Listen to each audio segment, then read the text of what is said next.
महाराष्ट्र राज्य प्राथमिक शिक्षण समितीकडून नागपूरच्या संविधान चौकामध्ये आंदोलन पुकारण्यात आलेलं आहे आणि 15 मार्च 2024चा काळा जी.आर. रद्द करा या मागणीला घेऊन या ठिकाणी हे आंदोलन या ठिकाणी पुकारलेलं आहे। मोठ्या प्रमाणात शिक्षक जे आहे ते या आंदोलनामध्ये सहभागी झाल्याचं आपल्याला पाहायला मिळते आहे।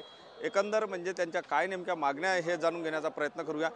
काय नेमक्या मागण्यांना घेऊन तुम्ही आंदोलन करता? या आंदोलनात आमची केवळ एकच मागणी आहे।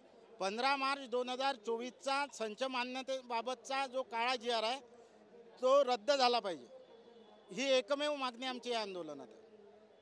काय या मागणीसाठी तुम्ही आज रस्त्यावर उतरले, या ठिकाणी आंदोलन करताय? या आधी सुद्धा तुम्ही आंदोलन केलेली आहे, पुढे काय सरकार तुमच्या मागण्या ऐकून घेते? यापूर्वी आंदोलन केलं, आज सुद्धा भर उन्हात नागपुरातच नव्हे तर संपूर्ण महाराष्ट्रभर प्रत्येक जिल्ह्यात शिक्षक रस्त्यावर उतरले आहेत महाराष्ट्र राज्य प्राथमिक शिक्षक समितीच्या नेतृत्वात।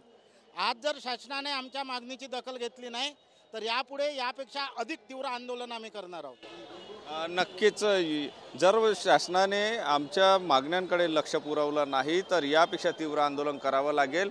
यासाठी हे शिक्षक रस्त्यावर उतरलेले आहेत आणि आपल्या मागण्यांना घेऊन या ठिकाणी आता आंदोलनाचा पवित्रा आहे ते आंदोलन तीव्र करण्याचा सुद्धा इशारा देण्यात येत आहे। Cameraman Sai Sunil Dhage, TVN Marathi, Nagpur.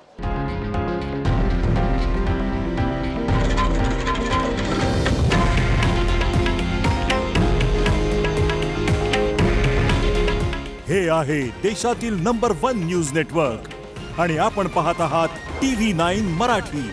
काळजी तुमची, हित महाराष्ट्राचं।